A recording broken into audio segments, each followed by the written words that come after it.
Hey, it's Soul, and welcome to Warcraft Weekly, where we recap the what's going on in the Warcraft universe while greedily making myself the center of attention. First off though, some corrections, because, me, I love to wear my shame like an iron mask. The other day, I covered the shop content from Final Fantasy XIV and World of Warcraft in a kind of side-by-side comparison of sorts. It was full of facts and spicy opinions, but I did make some errors, so here we are. I said that there was no barbershop equivalent in Final Fantasy XIV. I should have said that there is a barbershop in Final Fantasy XIV, but it does not allow a full body rework like in World of Warcraft. The aesthetician does surface reworks like hair and facial features, but it doesn't do body reshapes or gender changes like the World of Warcraft, which, by the way, does not have body reshaping at all really, and it only introduced gender swapping in this expansion. When writing that video, I thought that I would save a few seconds of talking, but instead I wasted many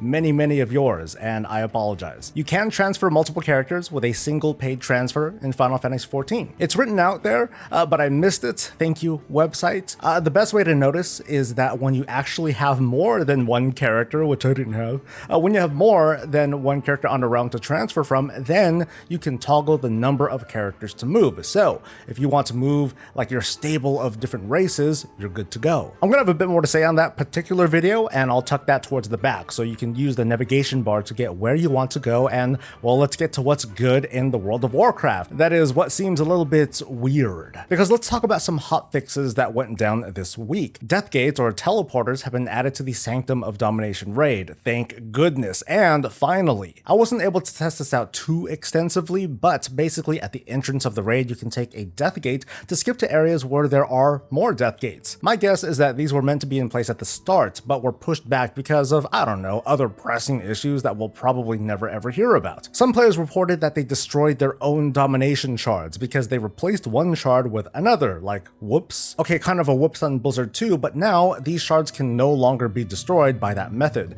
But by the way, you can still delete these shards using the old-fashioned method, and vendoring gear that has shards slotted to them, yeah, you can do that too, but you can always restore them with a service. And this week with Burning Crusade time walking, players reported that they were earning way more experience than normal. This was fixed, and everyone was extremely happy about Blizzard's prompt response and are enjoying the normal pace of leveling. No, there were other hotfixes this week, but these three are what I want to talk about. These fixes were not made equal, and we can make up a narrative around them, which many have done, which I'm going to do right now too. I have the tiniest inkling of a clue when it comes to production in games, and with what some call triage in quality assurance. Some of you may remember the old bandage learning quests from World of Warcraft, where there are a bunch of people that you need to help and you can only bandage so quickly. Now ideally you want to help everyone. Realistically though, you have to be thoughtful and heal up the ones who are just about to die, while the other ones who just came in hurt can wait for a little while. It's like not a huge deal yet. The whole of game development is way more complicated than that, but that's basically what's going on here. Sanctum could definitely use those little skips here and there to get around, and players rightfully complained, but the raid wasn't literally broken either, and we've seen that there were other issues in the raid that needed attention sooner. Replacing one domination shard with another is kind of a screw up, but we're also familiar with how gems work. It did have a warning prompt, just like gems, so maybe in this case,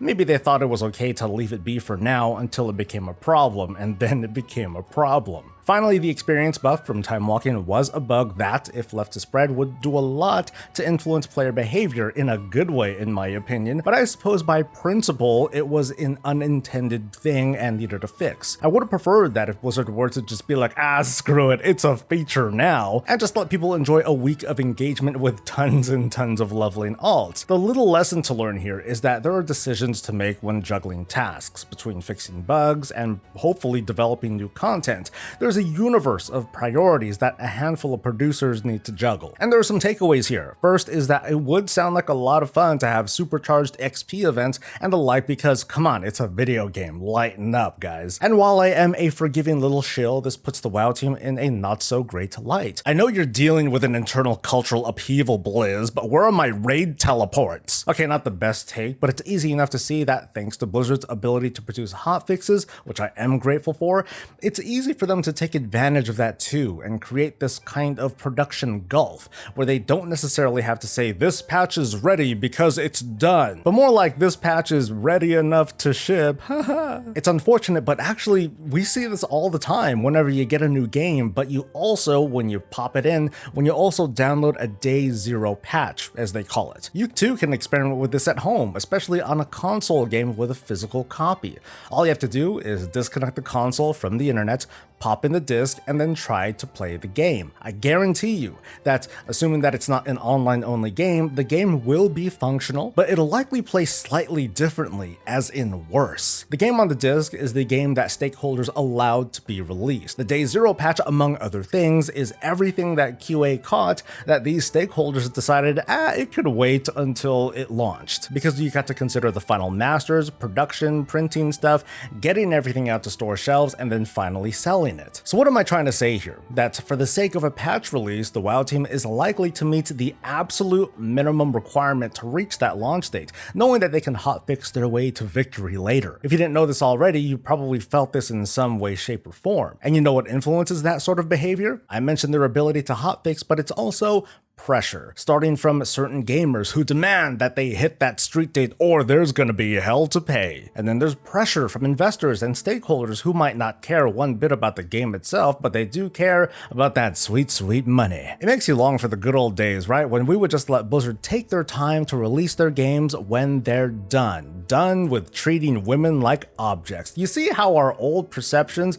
have just gotten so jacked up over the past couple of weeks? But this is actually a good segue to get into what is happening with our beloved and troubled developer this week, because the news is huge. It's like the Titanic being dropped into the middle of the Atlantic Ocean kind of huge.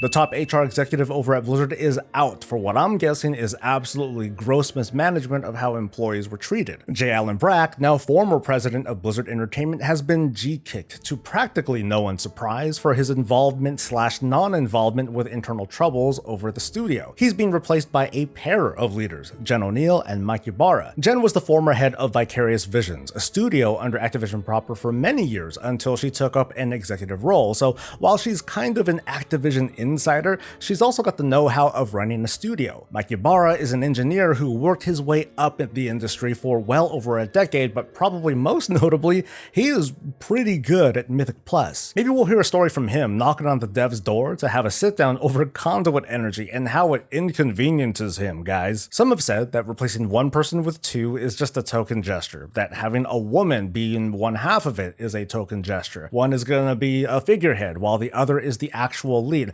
Basically that these appointments are ineffective. And I think we are at an appropriate mindset where, you know, it's okay to be just a little bit skeptic that things are going to be okay. But I do believe in these people. On the surface, it at least appears that these two have been vetted. I haven't heard of any problems with Jen or Mike or Vicarious Visions. These folks are not part of the old guard, meaning that their leadership could start a shift in the studio's values. But I think we've learned by now that words are just words. Mission statements, core values, all the outward things that typically placate the general public, aka the rabble, aren't exactly the kind of weapon to swing during discussions, or at least I guess we can second guess them. Anyway, these appointments and exits came just in time for a quarterly earnings report where Bobby Kotick said words and read numbers to get investors smiling. But, and this is kind of a good example of what I was just talking about, not all of them are smiling. In fact, another lawsuit has been put forward from investors this time, accusing the company of covering up the behavior over at Blizzard to inflate its stock price. A couple of recent articles talk about the frat boy culture over at Blizzard even in its early days, with an anecdote that strongly suggests that Mike Morhaime was knowledgeable of at least one instance of bad behavior before his departure at the company. So this is going to be going on for a while, folks, but we're not going to leave ourselves mired in negativity and ickiness. This is the weekly, and we've got to come away a little bit more upbeat than this. Next week, dude, I promise. Watch your back. Anyway, this week, Blizzard employees have spoken out against the law from WilmerHale and its representative, rejecting it for its anti-union behavior as mentioned in numerous news articles. And there have been a lot of normal folk like you and me who've been wondering what is the best thing that we can do if we want to show our support for Blizzard's employees and its games, and it can get a little bit confusing. Vote with your wallet, some would say. Don't support Blizzard games if they can't get their act together. To that I do say, if you don't feel good playing Blizzard Blizzard games or whatever games in light of what's happening, then don't. I can't even think of a good analogy right now, just don't. Nor will I go 100% Detroit shill and tell all of you to keep giving them your money. No. I think if I'm going to use this soapbox for anything, it's to defer to the employees who are still there and listen to them. They're on Twitter. There's a lot of them. Start by looking up the hashtag #AbetterABK, that's Activision, Blizzard, and King. And you'll see tons of staff from each of these studios, current and former, speaking out, telling stories, and talking with fans. There's a Twitter handle, #AbetterABK, who it seems like it reflects the messages of those who are speaking up. And I'm gonna stop it with that because really it's not for me to say a whole lot more. Listen to them. So going back to what I talked about at the beginning of today's weekly, I produced that video full of, facts and a few errors. I apologize for that. And while I'm not one to regret decisions that I make, I have no problem learning from trial and error. And in hindsight, adding my opinions was not the right move to make. While I was writing up all this information and sorting it out, I sort of came upon the thought of what gold carries have done to the world of Warcraft and how some see it as easier to just use gold than to make your own groups or find a like-minded guild, that sort of thing. I think that alone would have been a good standalone topic that would have had its own healthy amount of discourse, but it would more likely have stuck to the subject of, again, difficulty in making and joining groups versus gold, not even to win, but just to be in a group that won't fail. Instead, what I did this week is create a pretty deep well of toxicity by attaching this pay-to-win opinion segment to what should have been a really dry subject, with the takeaway being something like, okay, well, both games have shops, they both promote in mostly unobtrusive ways, they're both sub-based games, why do they even have shops at all? We should play New World instead, and then, the next video. So I made a bad call, and I end up hurting myself and the channel, and I'm sorry about that. I'm not the type to delete a video, but I may consider reposting kind of an opinionless version of it with corrections, of course. And then I would make a World of Warcraft only video that tackles the subject of gold carries and how it's eroding regular ass grouping. But I'll only do it if you guys think it's a good idea. So please leave your thoughts and inputs. Go ahead and rail on me all you want. I'll accept it. Like, should we try a redo on this, or is this such a contentious set of topics that I should just move on? So I want to hear from you. It would be much appreciated. And last bit on this, there was a lot of back and forth going on in the comments of some of the latest videos, some of them being more toxic than tasteful. Not that I want to police folks, but it's just a friendly reminder that we're all gamers of our own passions and preferences, and I have my slips too, you've seen them. But I want this to be a place for more or less polite discourse, and that at the end of the day we can still be like, all right, cool, I'll see you later, man, and then we can just walk away and keep enjoying video games and then come back tomorrow to talk more smack, right? So we're living in a sort of interesting time. Actually, let me rephrase that. I'm going to claim that we live in an interesting time. This time I'm kind of creating my own little world that I invite you in, where we're in this sort of horse race between different games. And I mean this in a good way.